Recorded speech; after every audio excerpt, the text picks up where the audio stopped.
What's up, everybody? This is The Hype. It's Cody with you, and joining me today, it's one of our friends of the show. I think we could say friends of the show now.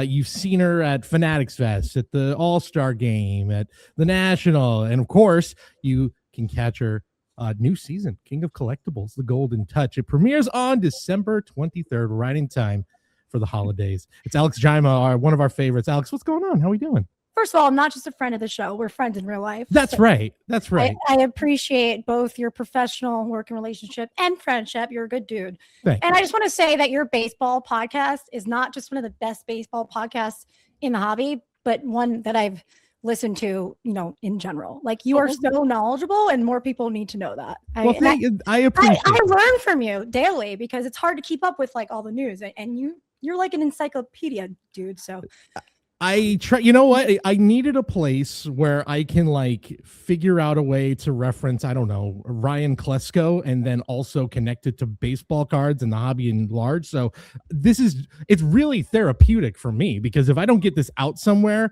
I'm going to like annoy I'm going to annoy my wife with it. I'm going to annoy my friends with it. And it's just like, I don't need to know this stuff. So I appreciate that. I'm glad that it's appreciated somewhere. Yeah. I mean, it's a beautiful thing that the both of us are fortunate enough to be able to like do this for a living. It's pretty awesome. And you brought up a Netflix show. No one would have guessed. It's season 3. Merry Christmas, Happy Hanukkah. Yeah, it's I'm in for a wild December. Here we go. Yeah, I'm very excited. You know what?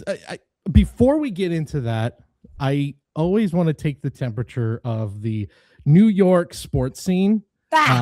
Always, because I find it fascinating. I personally love New York. I love going there and just love the sports scene there. I kind of live vicariously and like watch from afar, but I just have to start. If you're talking baseball, yeah.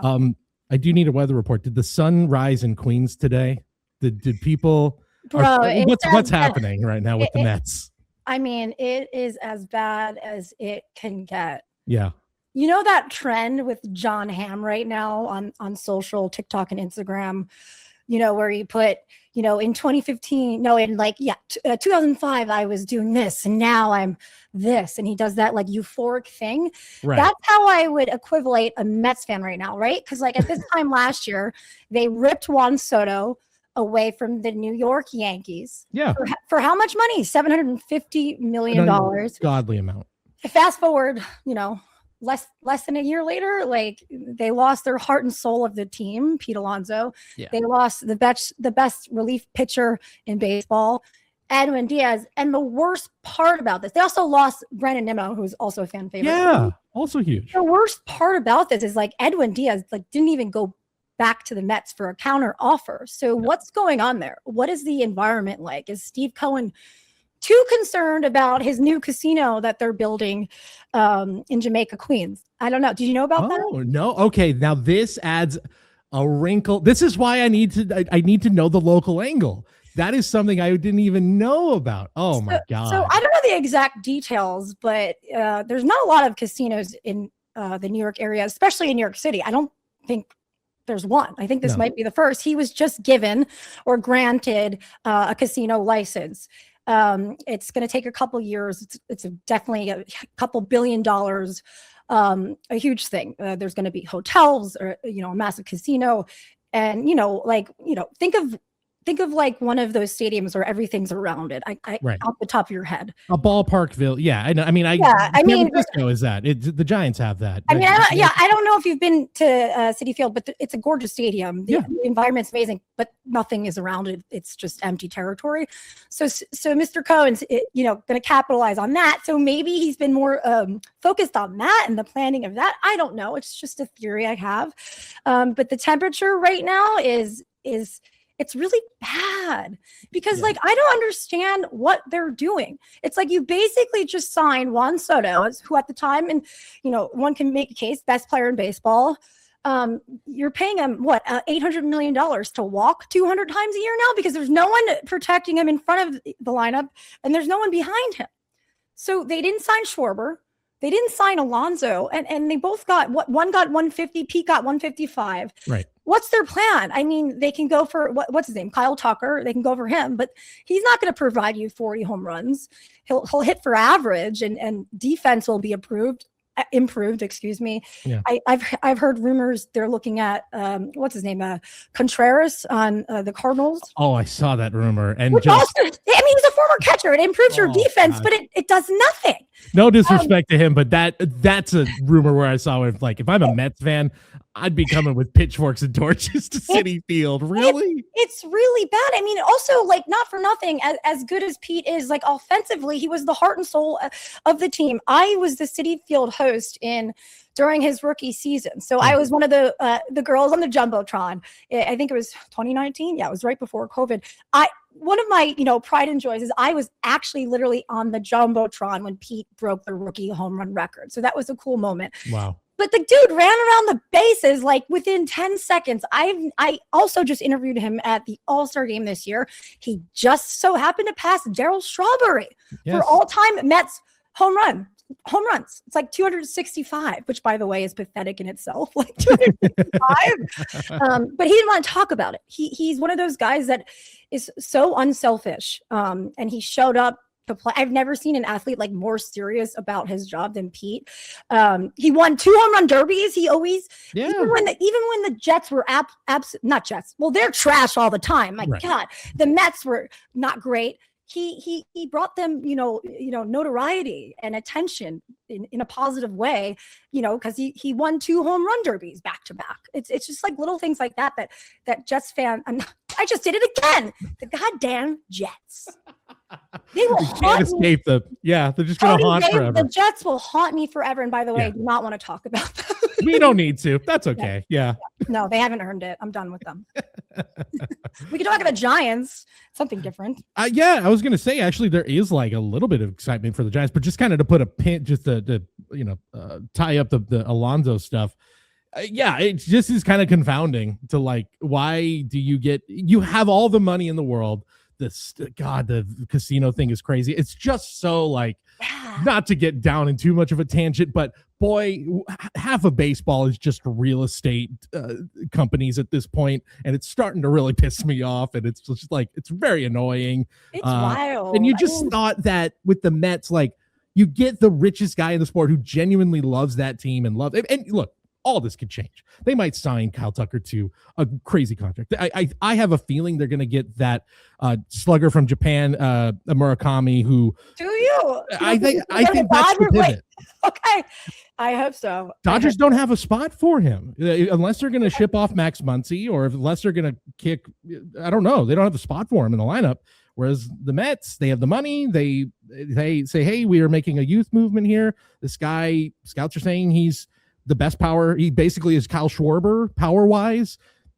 It's on the field sounds great, but of course, it doesn't change the fact that you've lost the heart and soul of your team. And I mean, it just, like all New York sports, it always feels like one step forward, 2 steps back. So maybe Steve Cohen and David Stearns, I don't think he does. David Stearns knows more than everyone else. But we shall see. I mean, free agency is over, right? I mean, the general manager meetings are over. So winter meetings are over. It was kind of a slow winter meetings. I mean, I know there unless you were a Mets fan. Unless you were a Mets fan. The Mets, it was a massacre if you were a Mets fan. But every other team, it was only like 3-4 signings, really. Listen, hey, maybe they make a bombshell trade here. Who knows? Yeah, they're gonna need to. But I'm glad you mentioned the Giants, because what is the pecking order right now in New York? It's like, it feels like Knicks are number 1, right? Or at this point, Knicks are kind of the hottest and going down right now. Well, they're the only team that's good. Yeah, it's exactly. I mean, second best record in the Eastern Conference, right? And what makes me feel good about the Knicks is the Pacers are like at the bottom of the conference, and they lost to the Pacers last year in the playoffs. What are your thoughts on Giannis? Oh gosh, I don't know. So what is the latest? I can't follow it. Where it's like, I mean, everyone's saying they should be doing everything in their power. They should to get Giannis, and I couldn't disagree. I mean, agree more. Yeah. I mean, they were great last year, but Jalen Brunson is not going to win the championship. They're not beating OKC without another superstar. So in my opinion, go all out, balls to the wall for Giannis. I'm hoping they do that.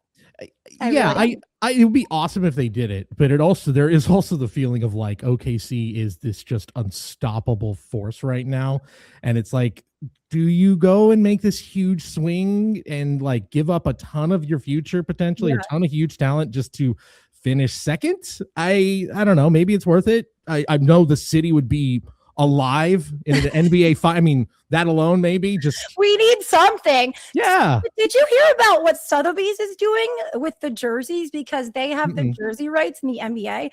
Sotheby's is literally stopping. Correct me. We'll have to get back to this maybe in post, but Sotheby's is like stopping the sales of OKC game used jerseys because they're saying that we might potentially be seeing the best NBA team in history. Whoa. So like, I think they're saying that whoever's wearing these, jerseys, those jerseys might 10x at the end of the season. Who knows? I found that very interesting. Yeah, no, you're 100% on it. That was I'm seeing this right now from Collect. They are holding on to their OKC jerseys due to the team's historic start. That is wild. I mean, I get it. It's pretty incredible what they're doing. It feels very very much like what we saw around the Bay Area about 10 years ago.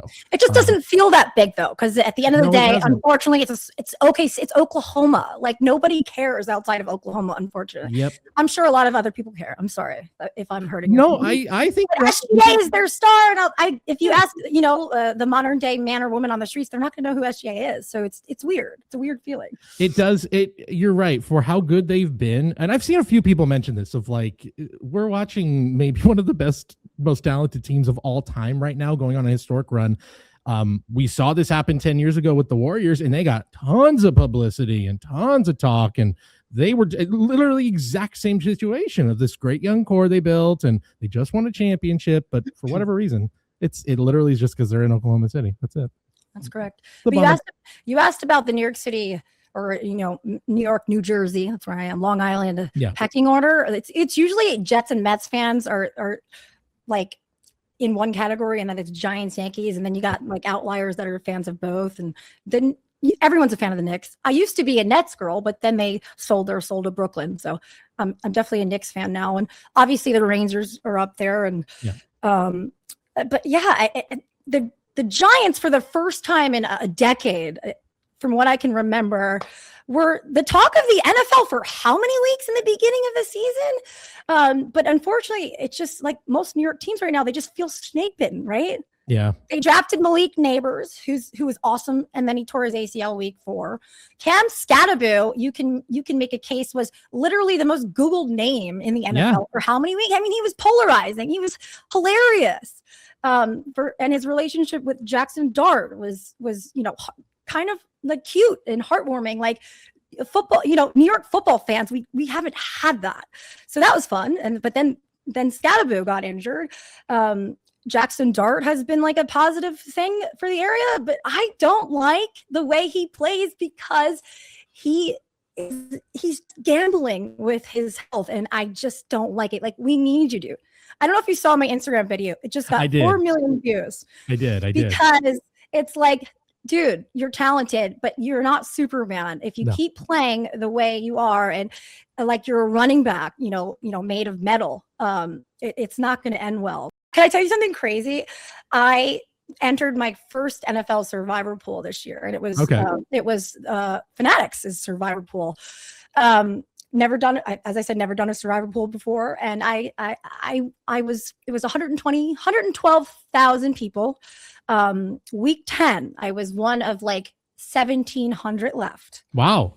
And every week I went in with like a gut feeling, and I said to myself, if I'm going to go down, I'm going to go down, on my gut, not one of my dude friends' guts. And that's how I went down, and you'll never guess what team knocked me out. I would imagine it would be picking against the New York Jets. That's the one team I never picked because I said I would never sleep again. The New Orleans Saints were on the road in Carolina, and the Panthers. That's right. The Panthers lost to them at home, and I knew.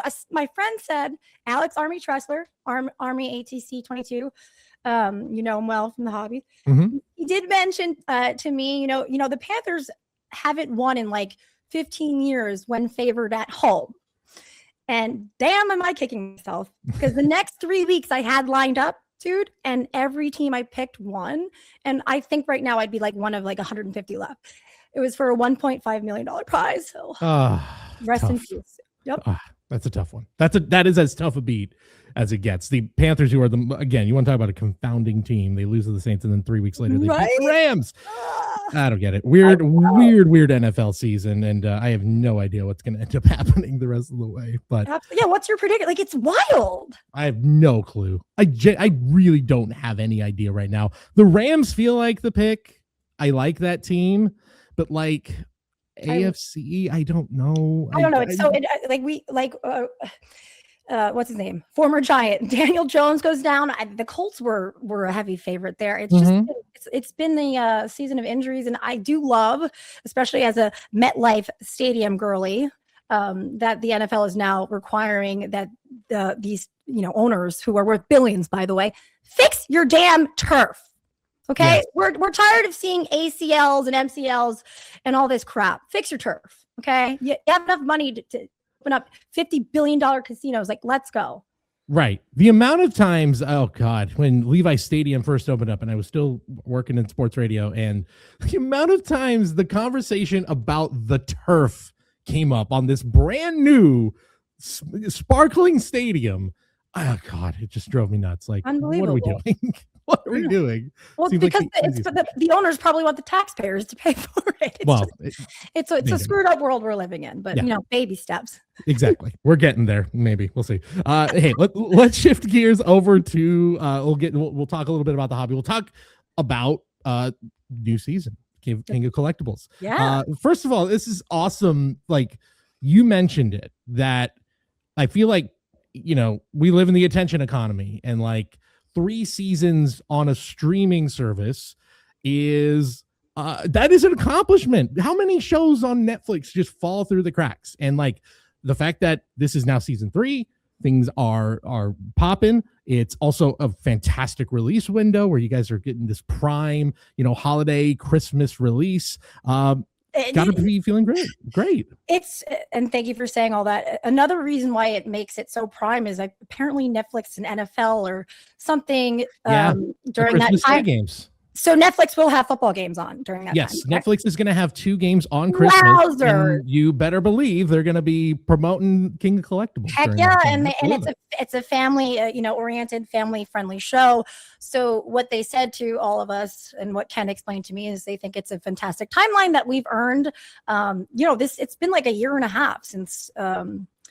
No, more than that, since like 2 years since season 2. So it's been a long time coming, my friend, but it's really exciting. Yeah, let's just say I'm not going to be waiting for Santa this year. I'm just going to be on Netflix.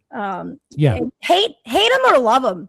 The one thing that you can say about Ken is most of what he touches turns to quote unquote gold. And I took a gamble on Ken and this show and myself by doing this, because it is a big sacrifice for somebody like me, because there's a lot of red tape involved, and as being a former member of, well, you're still in the media, but on the broadcast side, sure. There's a lot of contractual issues and stuff like that. But I just believed in it and the story, and I think that Wheelhouse Productions, Ken Goldin, and Netflix, and all of us surrounding have done a really good job of telling the human interest side of these items and collectibles, because I do feel like a lot of times in our hobby, which is amazing, I'm not poo-pooing on the hobby, but a lot of times it's all about money and look what I have, and flexing my little tiny muscles. And I think what you're going to see specifically this year is stories that change people's lives and impact them in such a positive way. It will tug at your heartstrings, and it keeps you going. It makes me want to do this type of stuff. So I might cry. You might see me tear up a little bit. I mean, I'm glad you said that, because to me, I mean, what do we say so much? I feel like it's like, oh, it's about so much of this is about the stories that these things say. And the thing, we all have a piece of memorabilia or a card or something where it comes with this story, whether it's like, oh, my dad handed this down to me, or like, oh, me and my mom went here and we met this person and got their autograph, blah blah blah, whatever it is. And I'm really glad that it's tapping into that, and especially as it's in a year where the big sales and the huge record-breaking stuff, I don't want to say you become numb to it, but like there is a little bit of like, you do want to get the human element and kind of ground yourself into like come back of like, why do you love this stuff and why did we get into this stuff? But at the same time, those high selling items are crucial to the hobby and so important. Like that's what puts puts Goldin and eBay, on the map. When you see, these, $4, $5, $6, $7 million cards, on network television, promoted by celebrities and all that, and athletes, like it's attention grabbing. But I will make the argument that what's more attention grabbing is relatable stuff, or relatable storytelling. We all want to think that we can be rich one day. We all want to think that we can pull a card with our son or daughter one day, and it's the next greatest memory of all time. So I definitely think that everyone will be like really happy with the direction that the show took this year, especially because of Goldin's new, obviously, partnership isn't the word. eBay's acquisition of Goldin. I want to know. Yeah, that's obviously this is going to be the first season where that is going to play a big part in the story you guys are telling here. I'm curious what you can tell us about the how it's talked about on the show. What changes we're going to see narratively, or what we can expect. Well, yeah, I mean, this is the first year where it's international. Like Ken and some of the team, they go global. I can't say when or where, but let's just say it's massive. I wish I was invited. I was not. Maybe next year. But it's going to be really fun because like some of these markets, in Europe and Asia are bigger than here. Considering some of the items or athletes involved, like Shohei is, a perfect example of that. And I think what I can say is like what a lot of us already know. I think that eBay is the biggest, platform seller of items by how much to anyone? 100x? Right. Some at least. Yeah, absolutely. And Goldin Auctions is known for being the highest, not the leader or, top three of Ken will kill me for saying top three, but I don't know. The leader in, premier auction items. So now put those two teams together. And I think it's a formula for success because what I like about the acquisition of Goldin by eBay is it makes these items more accessible to, the average Joe and Jane like me to go on the interweb and find an item that I want for my PC or for my friend that I just went on eBay and I bought him an F1 card because he's a huge racing fan for his baby son because I want him to start making a collection with that. Like eBay is a platform that makes that more accessible to more people around the globe. And I also, they've had their issues with authenticity, but I think that they've come so far in such a short amount of time, especially since connecting with Goldin. So what I think about the best part of the Goldin eBay relationship now is it takes out the middleman. Right. It makes things easier from start to transaction to finish. A lot of these items over a certain amount of money, you have that authenticity guarantee button that you don't get, other places. And yes, it has its, hiccups here and there. But what I can say is Ken and team are like making it their mission to, make it bigger and better every day. And you'll see that in the show. Like Ken wants Goldin to be number one in every category of life and the hobby, as he should. That's you want to work for somebody like that. You want to work for somebody that wants to motivate you to be, better at your job. So that's where we're at. If you're not trying to be the best, I mean, what are you doing? Or try to be the best version of yourself, and what you mentioned there about the reliability, especially with given so many of the storylines we've seen throughout the hobby the last few years. There's been a big controversy about, fabricating memorabilia that we saw a few months ago, stuff like that.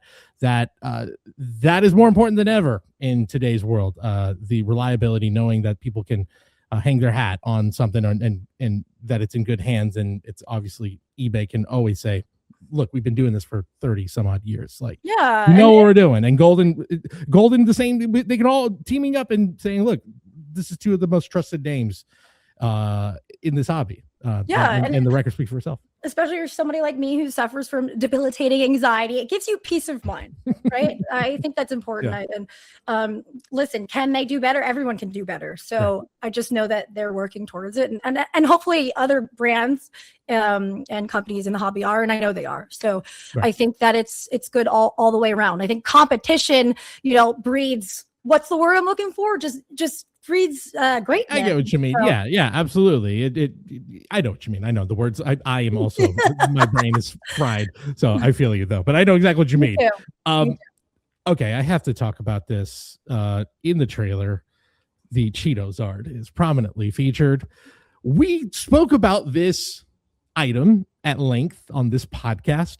I think we went 2 straight weeks on the podcast where we talked about it, to the point where I think at the end, Doug went, did you ever in your life think we would spend this much time talking about one single Cheeto and being serious? Like, yeah, well, I mean, when it sells for nearly $90,000, you kind of have to take it seriously. And by the way, not too long ago, it was March. No, it was back in March. This was a huge story. Also, I thought it was fake, Cody. I work for Goldin. I'm a freelancer, but I work for Ken. I thought it was a fake fabricated story. It also was like the timing of it, where it's like it sells in March, where you can kind of be like, maybe they ride this out till like April 1st, and then it's all some big joke. But no, it wasn't. It was real. Someone really paid that much money for a Cheeto. But listen, I mean, again, those are the items that put this industry on the map. A collectible, just like a sports card or a baseball or, a piece of Abraham Lincoln's hair. An item is only worth as much as somebody is willing to pay for it. And in this instance, I don't care if it was a Cheeto. Charizard is the most, coveted, beloved, aside from my dude Pikachu, character in Pokemon, which is the biggest empire in the world. And it's a good story. I was this close from it. Like, I've held it in a box. Bro, it's very real. And it's not even possible to fabricate it. It's so real. I smelt it. It's there. There's only so much you can say about it, but I can say it is freaking wild how much it looks like Charizard. That's my first thing. My second thing is, like, how did this man have the restraint not to eat it, right? Because, like, if you think about when you eat Cheetos, like, you're in a movie theater in the dark, you're driving, you're fighting with your girlfriend or boyfriend. Like, if that thing was in my hand, it would have been in my mouth in 10 seconds. Like, right. And the fact that he had the fortitude and the bandwidth to be like, what are the odds? I don't know. It's wild. I know. It definitely changed my Cheeto eating habits. That's for sure. I think I grabbed a pot. I think I posted up a video. I thought it was a stroke of genius. I don't know. It didn't take off very well, but I think I was like, let's see how much money I can eat right now. And it was like one Cheeto was like 10,000, 20,000, 30,000, whatever. And Cheetos are like the sloppiest thing in the world. I mean, that's why they say you have Cheeto fingers. Right. Like, he didn't even have Cheeto. I don't know.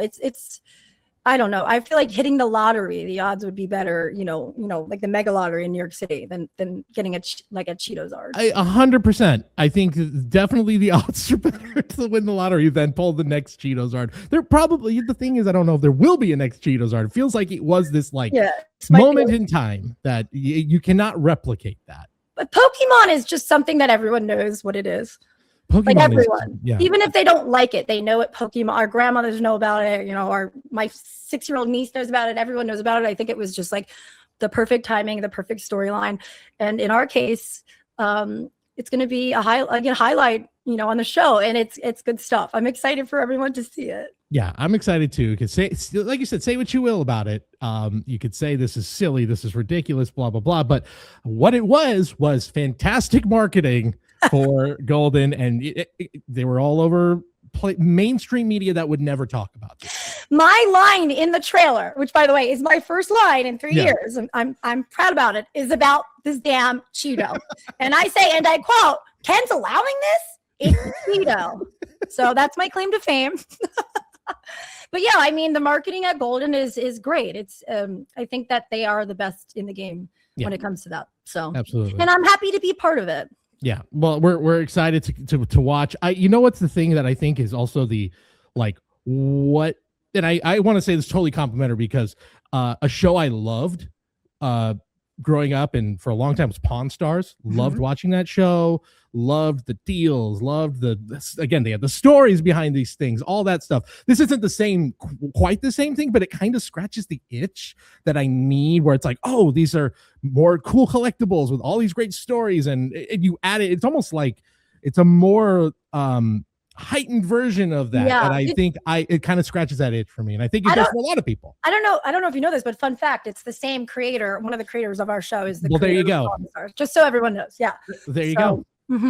Well, I actually did not know that, and that now it all is coming together. It makes perfect sense. So it's like more of like a modern day, Beverly Hills combined with Pawn Stars type. Yes, exactly, and that appeals, and it's a lot of fun. That's why, and I think that's why it is. Yeah, it hits a lot of age groups and demographics and all that jazz.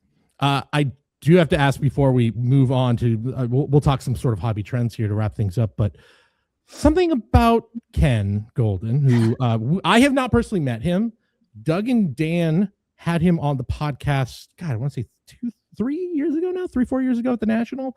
And I was not there. So, but when the cameras are off, what is something about Ken that maybe we wouldn't expect? You trying to get me in trouble here? I know. I'm kidding. Sheesh, you put me on a spot. I don't know. It could be anything. Like, is he really into Wicked right now? Like, what do we not know about Ken? There's one thing I will say is that Ken is very much the same way on camera that he is in real life. Yeah. He's intense when it comes to business. He's diligent. He's an extremely hard worker. Every time he's like running on his phone or iPad making deals. What I can say is also he's like a lot of men in business.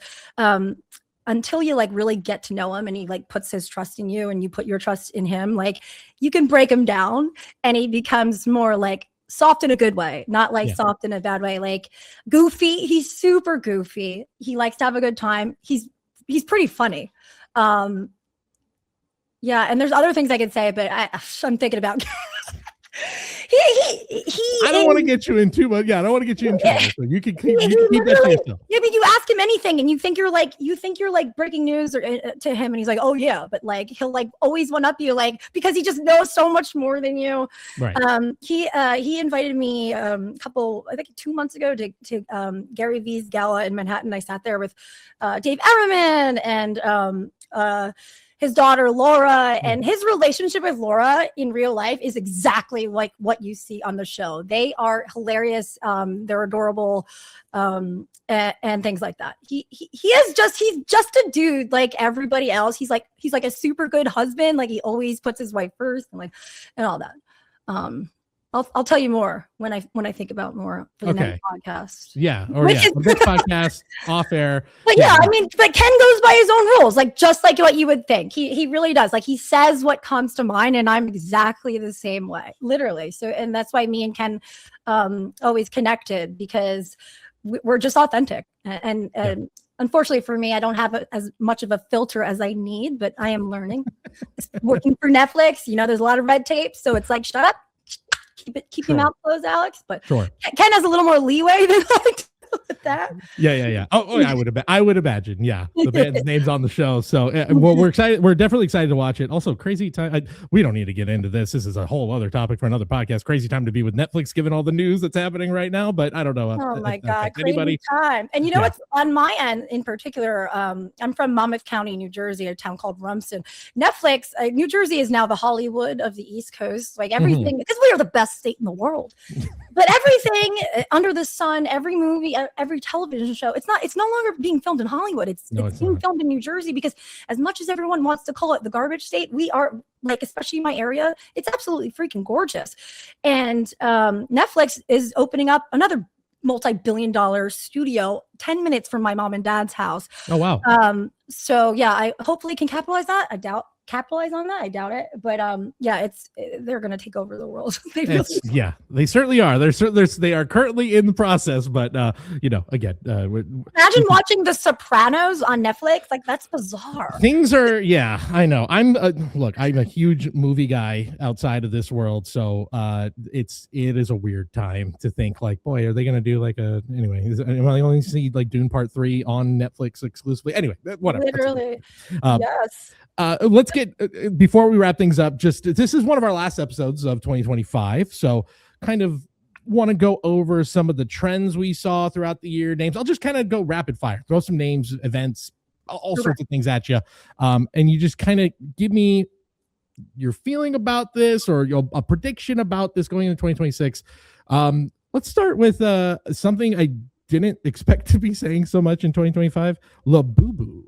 I am a fan of your podcast. You guys were fascinated with Labubus. I was very fascinated. I think it was Dan that was like, Dan was confounded by Labubus. Yes, and I'm with Dan.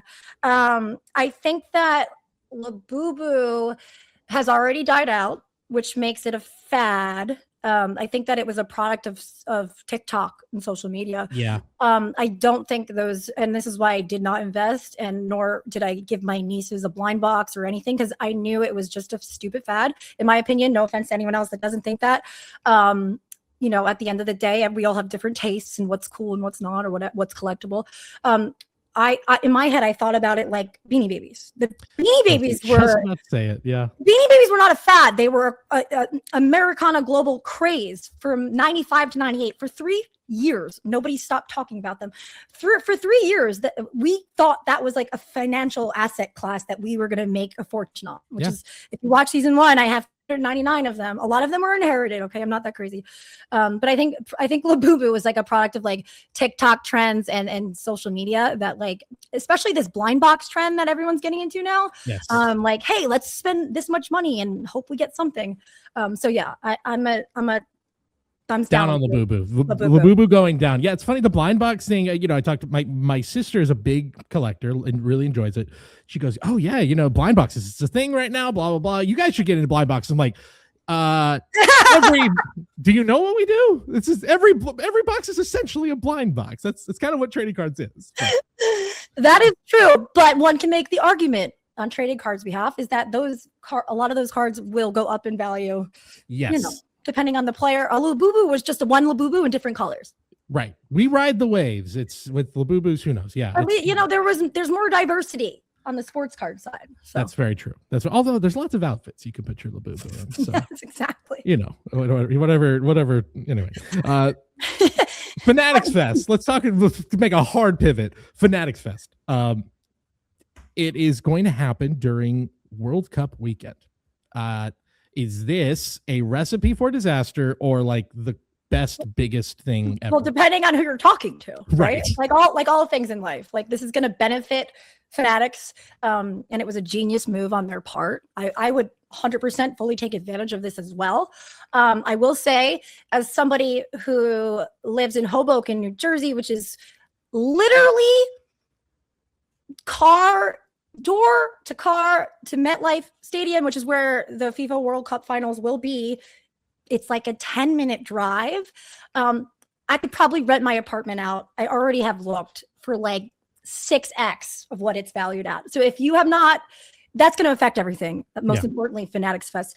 Prices will be through the roof everywhere you go. So if you're not already on that, you need to get on it. I think that's the biggest negative for people going to Fanatics Fest. For Fanatics as a brand, I think it's genius in terms of, Fanatics is not, we love them as a collectibles, industry, but a lot of their brand is about jerseys and sports in general. So, I mean, it's going to be huge. They're going to get so many sports fans from all around the world, which in turn I think is also good for the hobby, because I know for a fact I've spoken to employees, they're going to make the hobby section just as big, if not, I would say much bigger this go around. And again, the more people, the more eyeballs, the better. So Yeah. I love Fanatics Fest. I was one of the first 50 participants in Fanatics games last year. I That's literally right. broke a leg training for it like an idiot. Oh my God. Tom Brady gave me $5,000. It was awesome. Yeah. And it was wild. I just want to say this. If I knew like the strategy involved that people this year will have, I would be up there in some of those competitions. Okay. So Fanatics Games Part 2. I think it's great. It's ready. Cody, it's a way to involve sports fans, collectible Yes. fans, the athletes. It's awesome. I think what Fanatics is doing is like it's stuff that other brands just don't do. They're thinking outside of the box and they care about, the fan, and they should, because without the fans, they are nobody. I like still haven't had a chance to go. I think I might be able to this year. It just hasn't worked out on my calendar, and I'm like, I'm busy and I can't go. And so I think but I may have to make a choice between that and the National. I've been to the National a few times. I don't know. We'll see. That's per dad, right? Aren't they like it's like a week in They are between, like a week apart. They are a week apart. All right, well, maybe if I ask mom and dad, you can, shack up in our guest house. There you go. 45 minutes. Perfect. I'm there. Yeah. Don't want to have to pay $7,000 a night for a Motel 6 across the river. Yeah. I highly suggest, like, if you're going to go, go the further away the hotel, the better. Because whatever, pay the money on Ubers. There's Well, you know what? I'm a huge fan of the. I love the New York. I love taking the subway. I do. I like taking the subway. So I know maybe I'm weird because you know what? We don't have that really. We have BART, but like it's not the same. So like Well, be me at 2 a.m. on the subway. It's not the same. Fair enough. Okay, you're right. Which, by the way, Mom, I don't do anymore. Point taken. Yeah. Shohei Ohtani is the next person I want to mention. Who's that? Yeah, some guy for the Dodgers. He's pretty good. How does he reach new heights? I specifically say this because one of my favorite events on the sports calendar that I have gone to bat for now 20 years, the World Baseball Classic, is in March, and everybody finally caught up with the hype. The last one with the Ohtani versus Trout. It was an amazing moment. It was I still think that was the best baseball moment of that year. Was that the last one? That was the last one. Dude, that feels like 10 years ago. It feels like a long time ago. And it was it was Ohtani's like, it was before he signed with the Dodgers. So it was like a year before he signed with the Dodgers. Huge moment for him. Can he reach new heights? Do you think that that's possible? He can have another iconic moment there? Yeah, I think it was like his like third or fourth year of the Angels. How many years was he on? That was I think that was his. I would think it was entering his free. No, maybe his free agent. Era. No, yeah, he was. I'm only asking because I actually just pulled this card on Courtyard digitally, which is great. Of Ohtani in a golf cart with Trout, like having a blast. And those are my favorite. And it was a PSA 10, but those are my favorite types of cards. And I remember saying, like, that's two Hall of Famers, before Ohtani even really became as iconic as he is. Yes. And unfortunately, Trout, with all the injuries, would have been even bigger. But yeah, anyway, can Ohtani be bigger? Yes, and he will be. Why? Because one, he's just that gifted and talented. Two, his personality is electric. Like, and I don't believe in the I don't believe in the gambling scandal at all. I don't either. I think that people are a bunch of haters, and we always look for faults in people. I don't think Shohei Ohtani needs money. So that's a note for me. 3, Asia. The Japan Asia market is massive. Yeah. And I mean, there's a reason why this World Series viewership wise blew away the NBA finals. Yes, it was a great series. But a huge reason was because of Shohei Ohtani. Yeah. And I'm sorry, I do think he's already better than Babe Ruth. And I'm sorry, Babe Ruth to me though is larger than life in terms of like, remember, heroes get remembered, like legends never die. Is that the Sandlot thing? Sure, yes, there you go. Yeah. I don't think Ohtani's at that level yet, but I do think he can be. right? Like Babe Ruth is like the 100%. Santa Claus of sports. I don't know. I think 100% because you add in, like you said, you add in the fact that he is the biggest celebrity in Japan right now. You go to people who travel to Japan, just say every street corner is you see a giant billboard of Shohei Ohtani. Like he's just everywhere, as he should be. He is larger than life in every single way. And yeah, there's no doubt. Who would you compare him to in America if as an American athlete? Like what would our last like Ohtani is for Japan as who was for us. I'm thinking about it as well. Oh, I mean, I don't think this is crazy to say. Like LeBron James, like, I mean, yeah, but you're right. There are LeBron. I hate him though, like, forever for whatever reason. I don't know. Otani's like a god. Hate towards him. I guess MJ. I feel like MJ. Yeah, that's probably it then. Where you don't. There is something about him that is almost like he's mythic in a way, like MJ was. Yeah. Yeah. Which is kind of an amazing thing to do in today's world where I never thought we would ever have that again because we just know too much about each other and we know too much about these athletes and their personal lives. But Ohtani has been very good about keeping all of that really tightly under wraps, being very private, but just giving us enough of a peek that it feels special, like when he brings his dog around or whatever, right? Like his dog, and then his wife is also perfect at the PR game. Yeah. Oh yeah, that he married a Olympic basketball player from Japan. Just like that's right. She's like a superstar on her own end. So it's a great storyline. I just can't stand that the Dodgers though are such a and I'm not a Dodgers hater. I just don't like dynasties. I think it ruins the game. Mm-hmm. I love Monopoly in sports. I mean, not Monopoly, parody. And like right now, it really feels like there's no parody. Well, So. Everybody who is a full-on Dodger hater has been like, welcome. I welcome you all with open arms. That's right. Been riding this for my whole life. It feels good. Feels good to hate them. Alex, this is always a pleasure to have you on. Where can we find you? Please plug away social medias, King of Collectibles. Let us know where we can find you. Yeah, I mean, just social media wise, it's simply at Alex, Alex, my last name, Giaimo. So give me a follow, especially this month. It'll be fun. I'll be posting some behind the scenes content from like when we filmed the show, which I've been waiting like a year to do. So excited to see that. And thank you for having me. I'm also on MLB Network, by the way, Code. It's the off season. Yes. But I co-host a show with Greg Amsinger on the network called Carded, which highlights the hobby and stories within it and collectors. So, you can find that on YouTube or on the network, obviously, and MLB.tv. So that's right. I mean, we didn't even get a chance to mention Carded, which I do love. You and Greg are awesome. And I love that it is getting that kind of exposure on the national level on MLB Network. I mean, we see it every day with baseball. I mean, we had multiple baseball players on our shows this year where you just say, would you like to rip a box of baseball cards? And they are like, great, when, where, how, send them. I want. And a lot of them don't, and a lot of them never have. And I'm like, would you like to learn? And they're very intrigued and they want to learn. And I love to educate. So it's fun stuff. Yeah. Very, very fun. Alex, always a pleasure. Thanks so much for hopping on, and happy holidays. And very excited to watch King of Collectibles. Thanks, Code.